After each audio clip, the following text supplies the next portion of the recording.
waxaan weydiin lahaa sheekhow su-aal la xiriirta maxay diintu ka qabtaa in la xirto xirsiyada gaar ahaan kuwa lagu xiro gacanta dhexdeeda iyo wixii la mid ah jazaaka allahu khayr alxamdulilah horta baa allah xirsiyada xirashadooda asal ahaan wax jaahiliyadii ka soo jeeday weeye umamkii horena jiri jiray magacyo kala duwanna way lahaan jirtay sida haddana magacyo kala duwan ay u leedahay xirsiyadana dadkana waa loo xidhaa xoolahana waa loo xiraa ganacsigana waa loo xiraa iyo dukaamada beerahana waa loo xiraa hadda soomaalida intaan ka aqaana aniga qaybo badan bay leedahay sababo kala duwanna soomaalidu kitaab raggan waa loogu xiraayo mid xoolo bataa loo xiraa mid waxaa loo xiraa isha in layskaga ilaaliyo mid umushiya dhalmadu inay fududaataa qodob la yihahdaa loo xiraa waxyaabo kale jinniya ujeedooyin kale oo fara badan baa loogu xiraa waxaan u kala qaadaynaa wax alaalay wixii aan dikri sugan iyo qur-aanka aayaadka ayad kursiga iyo mucaawadataanka iyo keliya aan ahayn wax lagu dardaray ama waxyaabahan dalaasimta loo yaqaano jinniya jaane ama xidigta shangeeskihi iyo afargeeskan hadda telefoonada ku yaalla haashka aan nirahane dhinacyo wax laga qoray iyo waxyaabahan wax lagu qorqoree xuruufta iyo tirooyinka ku qoran tahay iyo kuwa yaryarka ahee kelimadaha xuusa duruus ama biriis ama wax lagu qorqoray iyo kuwan magacyada shayaadiinta lagu qorqoree birhatin tarin tuuraanin biziinin shamkhahir iyo lagu qoree talaasimta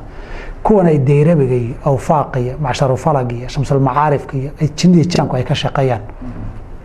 kuwaasi waa kuwa nabigu yiri calayhi salaam xadiidkii Zaynab imraat Abdullah ibn Mas'ud ku yiri ay ka warisay nabigu yiri inna tamaa'ima inna ar-ruqa wat-tamaa'ima wat-tiwalata shirkun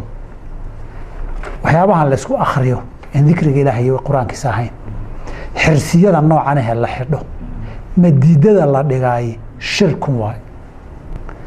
waxa kale oo sugan nabiga calayhi salaam xadiidka Uqbah ibn Aamir niman baa u yimid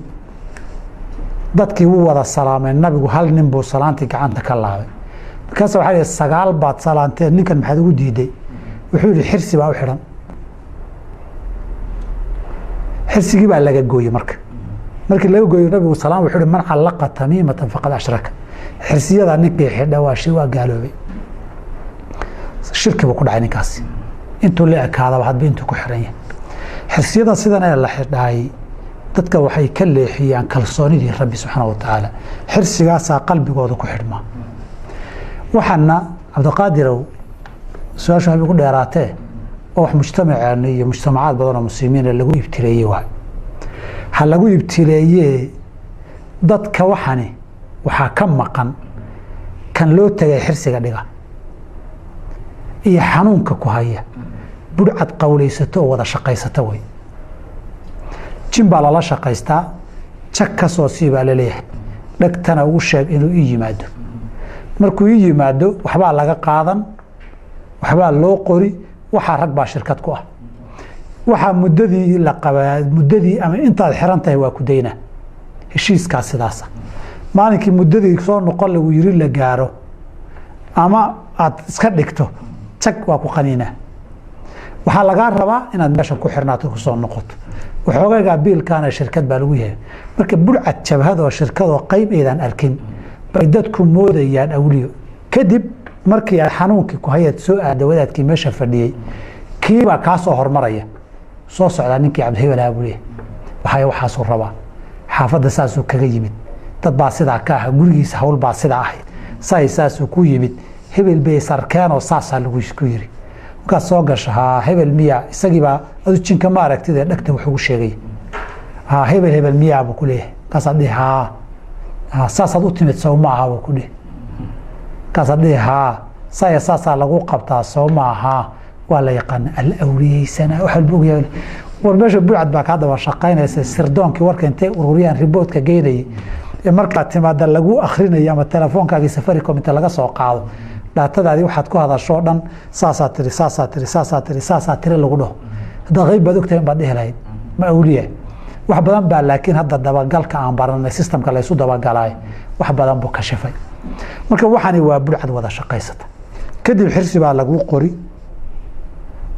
xirsiga magacaasha adiin baa ku qoran xarfo jinni jaan oo sixran baa ku qoran adigiiba waad jaanjaaman tahay qof baad ku xiran tahay jinkiina xero bannaan baad u tahay walidaalika meelaha jin baa lagu cilaajin la yidhahda markay bataan jinku usii bataan meeshay ku yaraadaanna dadka jinku haya u yaraadaan marka meelahan qandaraasi inay jiraan fara badan oo wejiyo kala duwan leh marka aanu ka hadlaya kutubtooda waaqaan hadda dayrabi iyo waan hayaa waxaan say u qora waaqaan marka waxaasoo dhan waa kuwa nabigu leeyahay man callaqa tamiimatan faqad ashrak ina aruqa waatamaa'ima waatiwalata shirkun kuliya kuwaasoo dhan waay astaantaad ku garan kartaan kuwa xirsiyada noocaasa idiin qoray horta xirsiga waxa ku qoran iska akhridaan wey waa in la garanaya waxa ku qoran waa in laga akhriya haddii kay badiya baas iyo jin iyo sixir baa ku qoran sixirada kuwa xirsiyada qoraaye laba weji labada way ku shaqaystaan markaad duruuf iyo dhibaato ugu tagtaan ama adiga magacaaga iyo hooyadaa bay ku weydiiyaan abjadla waaye kaas abjadla la dhaha dugsiga qur-aanka waxaad ku barateen abjad hawas ilax lamid xuruufta kow abjad alifku waa kow baadu waa laba jiimku waa saddex tiray u dhigmaan 10 markaad gaadho 10 20 30 bay xuruufta ku xigtay u dhigmaan 100 markaad gaadhana 200 ilaa 1000 baadiq ilaa qoynku ku noqdo xurufta magacaaga iyo meel batiradu dhigmay baa la isku dardari meel baa totalka la geey isku dardarka wadarta hooyada magaceedana waa lagu weydiin hadii la garan waayo qofku hooyada magaceeda xaawo hooyo dhammaan u loo soo qaadi nimanka xarfaaniinta tiradii xarfaheed la isku dardari labadii tira la isku dari miisaan baa loo sameyn sababta ku dhufada marka ka shaqeyso inay saxan tahay miisaan baa la saaraa miisaan baa la saaray 4 8 ama 12 baa loo tuuray marka aan ka soo qaadna 8 baa loo tuuray 8 iyo wax ka yar baa soo hadhay marka kitaabka waxaa ku taala 8 haday soo hadha waxaas weeye 7 haday soo hadha waxaas weeye hadda magac beena iyo hooyo beena sheegtana magac beena iyo hooyo beena la kitaab rogi qof aan jirin boon xanuunsanood ka soo tagtoon dhalani magac iyo aan jirin hadda u saameysana awowaagii shanaad iyo hooyadii hadda magacooda keentana isagii baa loo kitaab rogi marka sheekadani qolo waa qolyaha abjaley baa la dhahaa saaxir weeye khaa'in isaga tag qolyana maalinley baa la yiraahdaa wuxuu ku dhihi dhibku maalinteebu dhacay saacadu dhacay ma garan saacatul khabar qoladooda way 7 maalmood maalin walbaba waxay ka kooban tahay 24 saac Soomaa macna habeenkeed 24 baab waay saacad walbaba 3 qaybood way 20 daqiiqo waay 3 fasal weeyo bilowgeeda iyo dhexdeeda iyo gadaasheeda xilliga ku dhow buu raadinaya kadib kitaabku maalinta haday wax dhacaan saas ay noqon waqti been aad u sheegtay meel been uu ku way qaacidaduna waxa weeye sadaqaadka iyo waxa laga rabo qurbaanka wax weyn oo laga diiday inuu soo noqonin hadii kala dadku way kala diidayaan kala yaacayaan marka nin burcado jabad waa qowleysata waa wax ku shaqeysta waxa loo yaqaano tamaa'imka xirsiyaha iyo in wax la isku xiro waxa la leeyahay ayn iyo wax baa looga gaashaamani ilmaha loo xiraa carabta hore geelay ku xiran jirtay qaar waxaad arkaysaa gawaarida ku xirayaan oo waxay leeyihiin ishi iyo wax bay ka leexini qaar waxaad arkaysaa dukaanka hortiisu ka raaricini waxaasoo dhanba walaalayaal wax jira ma aha maxaa yeelay nabiga nabi sallam nin buu diray bacda asfaarihi markaas nabigu wuxuu ku yiri ha ka tagin neef geela luquntii wax ku xiran qilaada aw watarin ilaa qadacta bur nabiga calayhi salaatu wasalaam waad gooyn bur xadiidkii ibn mascuudna waad garanaysaan uu yiri nabigaan ka maqlay waxyaalaha tufitaanka iyo tamaa'imta iyo tawlada iyo waa shirki weeye bacd ulama waxa la isku khilaafay tamaa'imka haday tahay qur'aan ama asmaa'ullahi alxusna bacd ulama ba waxay leeyihiin way banaan tahay sida Abdullah ibn Amr ibn Aas iyo laga soo guurinayo culimadana waxay leeyihiin ma banaano oo nahyi ba ku soo arooray wax jirtana ma aha waana shay tamaa'imka shayga lagu xiro awlaada inay asiibin waxaana walaalayaal wax jira ma aha hayelay waxay ku jiidi shirki bay ku jiidi shayga shirki buu ku jiidi maxay leeyahay man ta'allaqa shay'an wukila ilayhi way ninki shay isku xiro asaga baa loo tala saaran shayga asaga loo tala saarani marka dambana waxaad aaminiba shar iyo khayrba inuu kan ku hayo oo sharo idilba asaga uu ka leexin karo hatta asbaabihi kaleed u mari lahayd bal arka kan uun aad kor degto oo tabarruq aad ku samayso marka waxaana laba banaano waxaana ma banaano waa shay shirki iyo waxyaalo kale ku gaarsiin doono maxaa ilaahay nabigeena calayhi salaatu wasalaam nin buu wuxuu ku yidhi riwaaya ficliya nabiga cala salam lacallaka hadday xayaatada kula dheeraato ood muddo dhowr aada gaarto dadka waxaad u sheegtaa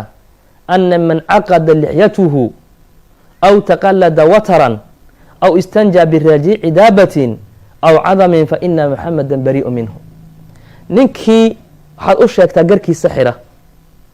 ama watar xirta ama ku istinjeedo diga xoolo sida maarata dameeraha iyo digada xoolaha ama laf waxaa u sheegtaa maxamed inuu beri ka yahay marka walaalayaal waxaa loo baahan yahay inuu qofka iska ilaaliyo waxyaalaha shirkiyaadka usoo jiidi karo. arkaysaa ruux dhan oo waxaad arkay xirsi ku xiran yahay oo laleeyahay wixii xuno aafaadoo dhan buu ka leexini dukaankiisa hortiisuu ka raraaricin wuxuu leeyahay dukaan waxaa wax jira maa adkaaru sabaax walmasaa akhriso qur-aankaada ha akhriso qof ilaahay ku xiran noqo laakiin waxaad isku xirxirtay la arkay qaarkood inay khuraafaad iyo balaayo ay ku qoran tahay asmaa jinni yani waxaa la sheegaa kuwa qaarkood markii la furfuro wax hataa aan la akrin karin carabiyaadkooda loogu tegay oo iskhilaafsan xataa wax diin ama aha waxaa lagu qoray wax nijaasaa la arkaa meesha in lagu qoro. bacdulculamaa waxay leeyihin hataa midda qur-aanka uu ku qoran yahay bacdulculamaa ay leeyihin way bannaan tahay. waxaa la arkaa ilmihii yaraa maanta o dhan nijaasaadkii iyo musqulihii iyo meelo in lala galo waxay diin ku qoran tahay hataa waa midda ay leeyihin bacdulculamaa way bannaan tahay haday diin tahay bacdulculamaa ay leeyihiin. marka walaalayaal waa wax kuu soo jiidi kara shirki. dhibka iyo wanaagana waa wax ilahay gacantiis ku jiro, wuxuu doonuu ilaahay keenaa, wuxuu doonuna ilaahay qaada rabbi subxaanahu wa tacaala. asbaabtii loo maray la imow, ilaahaygaadana ku xirnow, ilaahayna tala saaro, qur-aanka akhriskiisa badi, adkaarta badi, intaasaa kuugu filan, xirsixir kuugu filan. hadaad noqoto qof diintiisa ku toosan oo diintiisa xirsixir ka dhiganayo, xirsixir kale uma baari, qur-aanka xirsixir ku ah. wanunazilu min alqur'aani maa huwa shifaaun waraxma wey. ilahay baa qur-aankiisa noogu qur-aanku waa shifaa wey. adkaartii baa joogtaa nabigeena calay salam uuna baray oo uu isku daaweyn jiray nabiga calay salam mar walba ku akhrin jiray qofku markuu xanuunsado. marka inaad xirsiyo xirato oo shayaatiin intaad u tagto ay wax kugu soo akhriyaan ay ku dhahaan halkan ku xiro waad ku daawoobi, wax jira maa, wax diintana asal ku ala maaha. hala iska ilaaliyo dadka muslimiinta arrintaa waan oga digaynaa. wasali allahuma wasalama calaa nabiyina muxamedin. fooxiyaha iyo faalihii waa furan yahay, waa laba dhacayaa maalmahaas. marba waa loo soo dusaya, dadka qaarkii ma wada aha, bal ii yara fiiri manaa guusha ku soo dhow mise waa layga fawsayaa. xoogaa keen usbuxuunba u ruxayaa uu leeyahay, wakaa ma aragtaa, waa dhowdahay, waa fiican tahay, cidi kaama horayso, cid kaama satroona. run buu moodayaa, wuxuu hayuu rug ku siinaya, markaasuu ka tegaya. nin sheekha wuxuu odhan jiray qofku markuu qof wax weydiisto oo wixii uu ka waayo, ma moodaa markuu sii socdo inuu leeyahay sii jeed xumiqadaad weyne. oo qofkan dee waxaan intuu u tegey ka tegey waa wax maxaan ku idhaahdaa meeshuu ka tegey iyo meeshuu u socdo iyo meeshuu wado 40 cisho ilaahay salaad ka aqbali maayo. 40 cisho diintii nabi maxamed loo soo dhiibay waa ku gaaloobi kaasi. ilaahay waa qof nacay oo ka tegey. waxaas waa in laga fayoobaada, laga caafimaadaa oo laga bogsadaa. qofka muslimka ah qardhaasaha iyo xirsiyada la isu xidhayo, dad badan oo muslimiina dun halkaa gacanta ugu xidhanta. wuxuu leeyahay dabayl baa la iga xidhay, qaar bay caloosha ugu xidhantay, qaar baa suumanka xirsiya uga laalaadaan, qaar bay sanduuqyada ugu jiraan. wuxuu isleeyahay waxaasi waa xirsixir, haddaan iska furo waa sasaya, haddaan iska furo waa suuxaya, haddaan iska furo waa wareeraya, madax xanuun baan qabaa, maantii baa igu dambaysay, shaydaan baa madaxa ka afuufay. waxaas waxba kama jiraan. ilaahay adkaartiisa iyo diinta akhriso, ilaahay ku xidhnow. waxaasi alla agtiisa micno ma leh. qofkii qardhaas iyo waxaa xidhaa ilaahay ina ruqa watamaa'ima watiwalata shirkun wa nabigu sallallahu alayhi wasallam waa shirki. waxaas in ka fogaatid ayaa laga rabaa. shariicada islaamku halkaas ay dhigtay, waqtiga ay guraya, saasan si degdega ugu dulmaraya. sheekh noo tilmaamtaa xukunka ay leedahay waxa loo yaqaano qardhaasaha xidhashadooda. qardhaasta haddii aanu qur-aan ku qorayn iyo duco iyo magacyadii ilaahay, waxyaabo kale ay ku qoran yihiin sida magacyo jin, tacaawiid, magangelin qofka jin la magangeliy ama loo baryayo, waa mid shirki ah. ducaa gayr ilaahi baa ku qoran, ilaahay cid aan ahayn baryo la baryayo. culimada islaamkuna way isku waafaqeen inay xaaraan tahay xataa haddaanu shirki ku qorayn mar haddaanu qur-aan ku qorayn iyo duca toona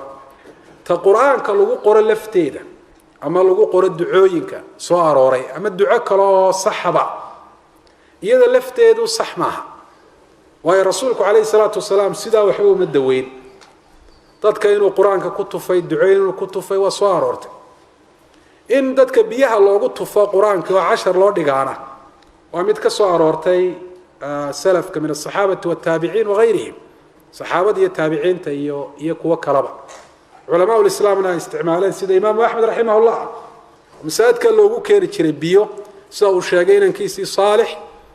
ibnu muflixna uu ku wariyey kitaabkiisa alaadaab sharciya markaasuu dadka qur-aan iyo ducooyin iyo ugu tufi jiray alimaamu axmed raximah llahu tacaala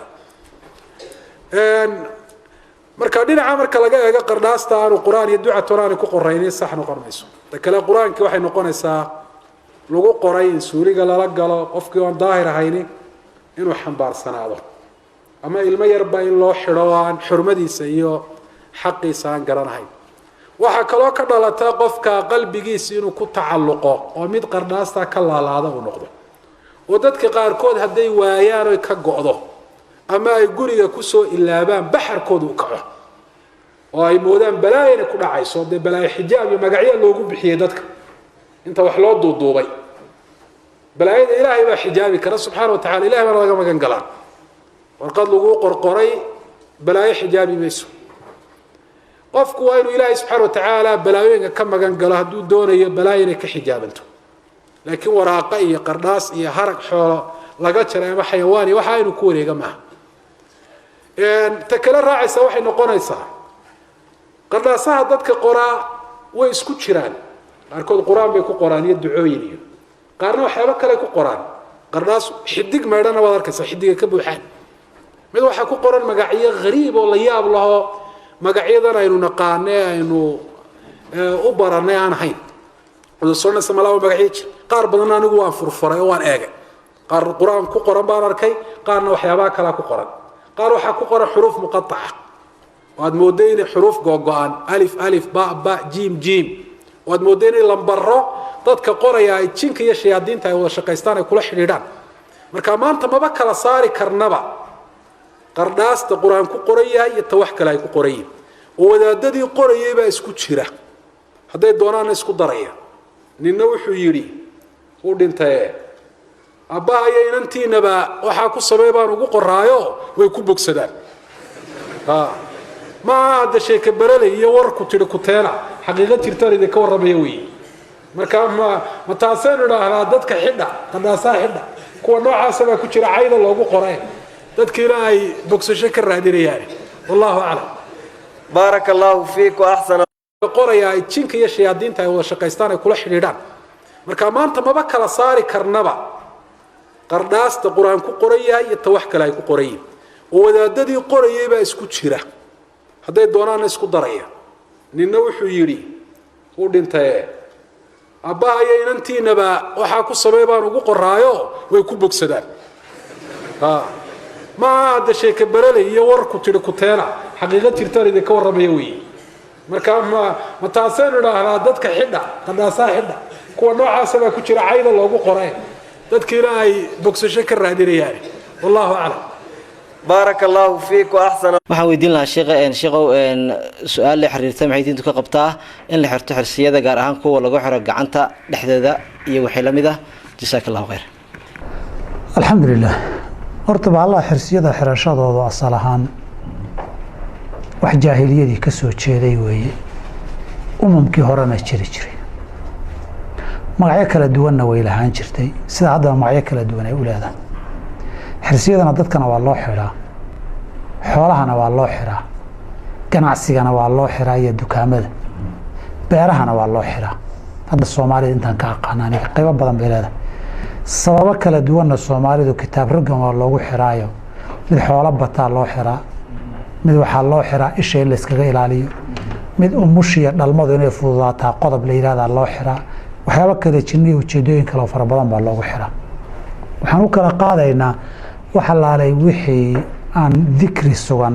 iyo qur-aanka aayaadka ayad kursiga iyo mucaawadataanka iyo keliya aan ahayn wax lagu dardaray ama waxyaabahan dalaasimta loo yaqaano jinni iyo jaane ama xidigta shangeeskii iyo afargeeskan hadda telefoonada ku yaalla haashka aan nirahane dhinacyo wax laga qoray waxyaabahan wax lagu qorqoray xuruufta iyo tirooyinka ku qoran tahay iyo kuwa yaryarka ah kelimadaha xuusa duruus ama bariis ama wax lagu qorqoray kuwan magacyada shayaadiinta lagu qorqoray birhatin tarihi tuuraan bizin sham khayr lagu qoray talaasimta kuwan ay deerabiga iyo awfaaqiya macshar falag iyo shamsul macaarifka iyo ay jinniga jaanku ay ka shaqeeyaan kuwaasi waa kuwa nabigu alayhi salaam xadiidkii Zainab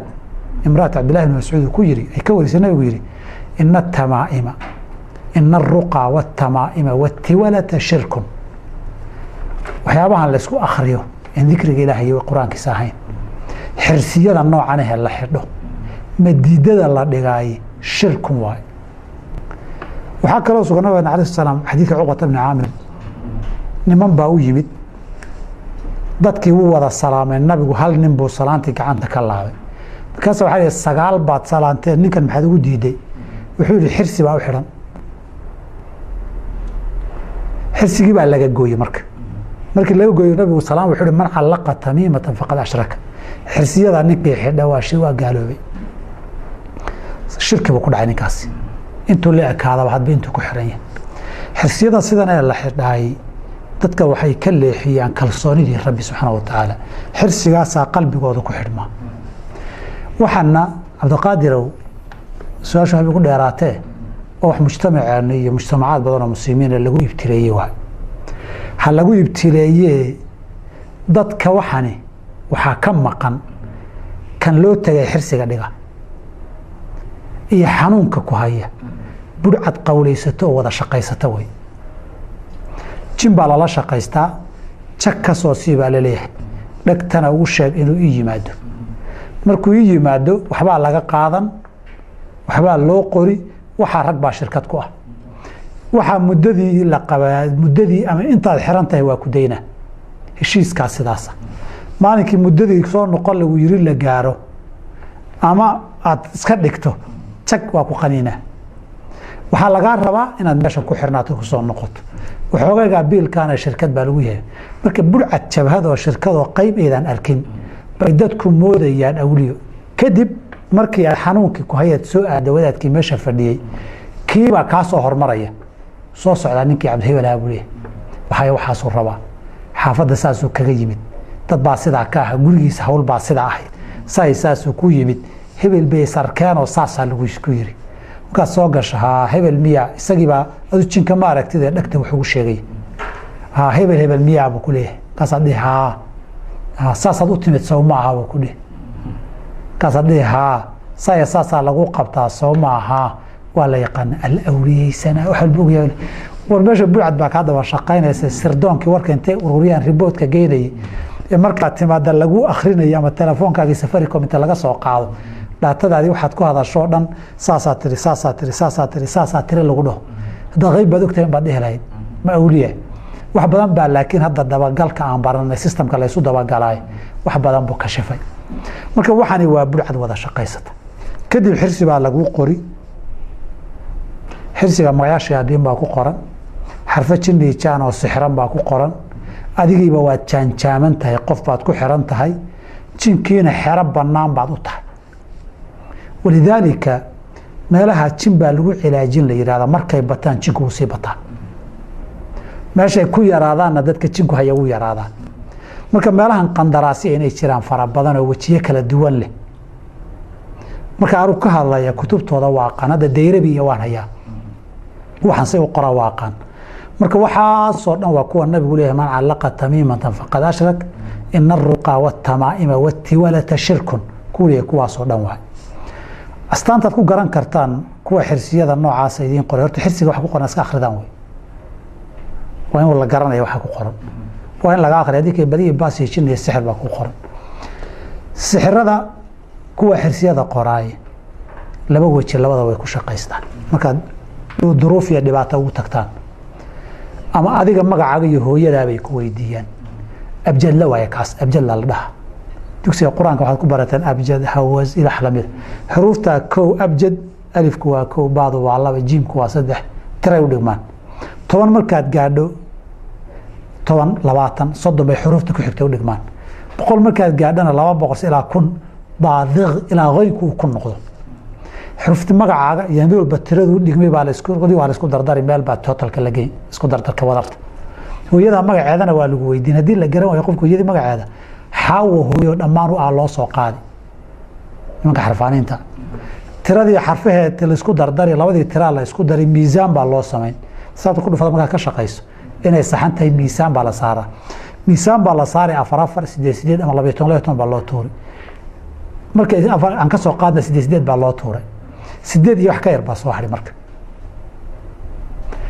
kitaabka waxaa ku taala 8 haday soo hadha waxaas weeye 7 haday soo hadha waxaas weeye hadda magac beena iyo hooyo beena sheegtana magac beena iyo hooyo beena la kitaab rogi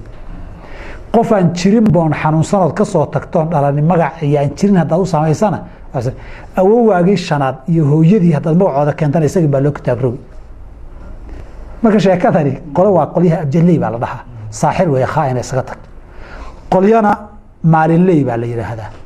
wuxuu ku dhihi dhibku maalinteebu dhacay saacadu dhacay ma garan saacatul khabar qoladooda way 7 maalmood maalin walbaba waxay ka kooban tahay 24 saac Soomaa maana habeenkeed 24 baab waay saacad walbaba 3 qaybood way 20 daqiiqo waay 3 fasal weeyo bilowgeeda iyo dhexdeeda iyo gadaasheeda xilliga ku dhow buu raadinaya kadib kitaabku maalinta haday wax dhacaan saasay noqon waqti been hada u sheegtay meel been uu ku way qaacidaduna waxa weeye sadaqaadka iyo waxa laga rabo qurbaanka wax weyn oo laga diiday inuu soo noqonin hadii kala dadku way kala diidayaan kala yaacayaan marka nin burcado jabad waa qowleysata waa wax ku shaqeysta waxa loo yaqaano tamaa'imka xirsiyaha iyo in wax la isku xiro waxa la leeyahay ayn iyo wax baa looga gaashaamani ilmaha loo xiraa carabta hore geelay ku xiran jirtay qaar waxaad arkaysaa gawaarida ay ku xirayaan oo waxay leeyihiin ishi iyo wax bay ka leexini qaar waxaad arkaysaa dukaanka hortiisu ka raaricini waxaasoo dhanba walaalayaal wax jira ma aha maxaa yeelay nabiga nabi sallam nin buu diray bacda asfaarihi markaasaa nabigu wuxuu ku yiri ha ka tagin neef geela luquntii wax ku xiran qilaada aw watarin ilaa qad dhacta buuri nabiga calayhi salaatu wasalaam waad goyn buuri xadiidkii ibni mascuudna waad garanaysaan uu yihi nabigaan ka maqlay waxyaalaha tufitaanka iyo tamaa'imti iyo towladi iyo waa shirki weeye bacd ulculamaa waxaa la isku khilaafay tamaa'imka hadday tahay qur'aan ama asmaa ullahi alxusnaa bacd ulculamaaba waxay leeyihiin way bannaan tahay sida cabdullaahi bni camar ibni caas iyo laga soo guurinayo culimadana waxay leeyihiin ma banaano oo nahyi baa kusoo arooray wax jirtana ma aha waana shay tamaa'imka shayga lagu xiro awlaadda il inayn asiibin waxaana walaalayaal wax jira ma aha maxaa yeelay waxay kuu jiidi shirki bay kuu jiidi shaygaa shirki buu kuu jiidi maxaa yeelay man tacallaqa shay-an wukila ilayhi wey ninkii shay isku xiro isaga unbaa loo tala saaran shayga asagaa loo tala saarani marka dambena waxaabad aaminiba shar iyo khayrba inuu kan kuu hayo oo sharo idilba asaga uu kaa leexin karo xataa asbaabihii kaleed u mari lahayd baa la arkaa kan uun inaad kor degto oo tabaruq aada ku samayso marka waxaana lama banaano waxaana ma banaano oo waa shay shirki iyo waxyaalo kale ku gaarsiin doono maxaa ilay nabigeena calayhi salaatu wasalaam ninbu wuxuu ku yiri riwaaya ficliya nabiga cala salam lacalaka hadday xayaatada kula dheeraato ood dheeraato ood muddo dhowr aada gaarto dadka waxaad u sheegtaa ana man caqada lixyatuhu aw taqallada wataran aw istanjaa birajiici daabatin aw cadamin fa ina muxameda barii'u minhu ninkii waxaad u sheegtaa garkiisa xira ama watar xirta ama ku istinjeedo diga xoolo sida maarata dameeraha iyo digada xoolaha ama laf waxaa u sheegtaa maxamed inuu beri kayaa marka walaalayaal waxaa loo baahan yahay inuu qofka iska ilaaliyo waxyaalaha shirkiyaadka usoo jiidi karo arkaysaa ruux dhan oo waxaad arkay xirsi ku xiran yahay oo laleeyahay wixii xunoo aafaad oo dhan buu ka leexini dukaankiisa hortiisu ka raaricin wuxuu leeyahay dukaan wax jira ma adkaaru sabaax wal masaa akhriso quraankaada akhriso qof ilaahay ku xiran noqo laakiin waxaad isku xirxirtay la arka qaarkood inay quraafaad iyo balaayo ay ku qoran tahay asmaajini yani waxaa la sheegaa kuwa qaarkood markii la furfuro wax hataa aan la akhrin karin carabiyaadkooda loogu tegay oo iskhilaafsan hataa wax diin ama aha waxaa lagu qoray wax nijaasaa la arkaa meesha in lagu qoro bacd ulculamaa waxay leeyihin hataa midda qur-aanka uu ku qoran yahay bacd ulculamaa ay leeyihin way bannaan tahay waxaa la arkaa ilmihii yaraa maanta o dhan nijaasaadkii iyo musqulihii iyo meelo in lala galo waxay diin ku qoran tahay hataa waa midda ay leeyihin bacd ulculamaa way bannaan tahay haday diin tahay bacd ulculamaa ay leeyihiin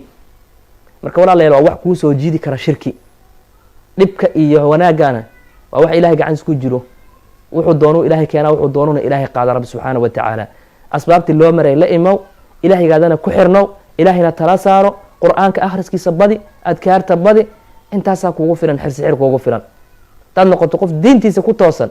oo diintiisa xirsixir ka dhiganayo xirsixir